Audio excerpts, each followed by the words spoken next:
À Stockholm, il flotte comme un air de légèreté. Les Suédois se baladent dans la ville sans contrainte.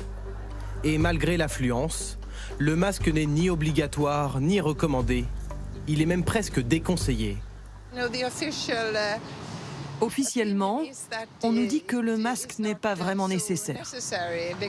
Parce que si on l'utilise mal, c'est pire que de le porter. Vous pouvez attraper le virus sur vos doigts.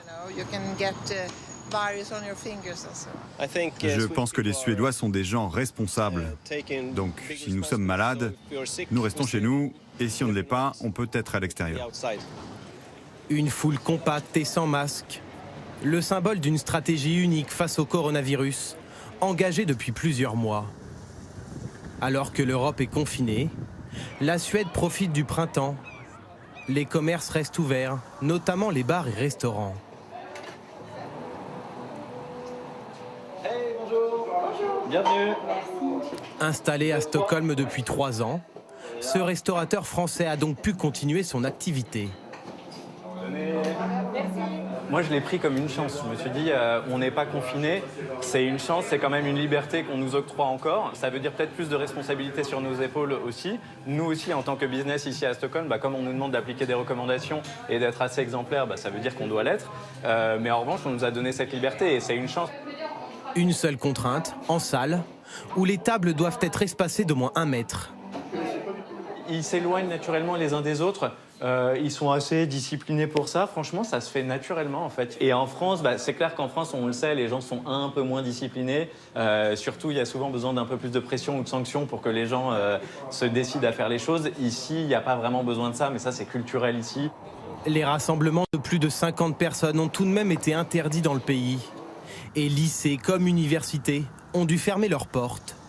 Une stratégie pensée par Anders Tegnell, le monsieur coronavirus suédois.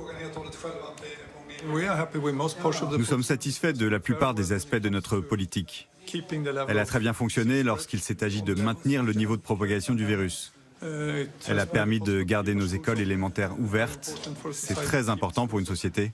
Et bien sûr, il y a la partie malheureuse avec un nombre élevé de décès. Car la Suède a l'un des taux de mortalité les plus élevés d'Europe. 564 décès du Covid-19 pour 1 million d'habitants, contre 451 pour la France.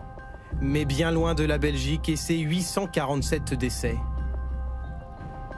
Côté économique, même avec des commerces toujours ouverts, le pays a tourné au ralenti. Le PIB suédois a largement baissé au 2e trimestre, moins 8,6%. Une chute importante, mais bien plus modérée que dans le reste de l'Europe.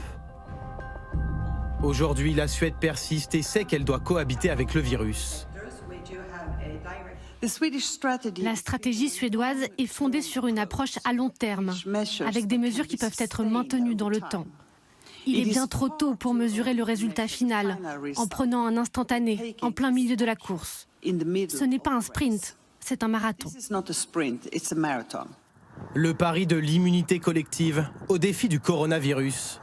La Suède et ses 10 millions d'habitants vont donc continuer à vivre ainsi.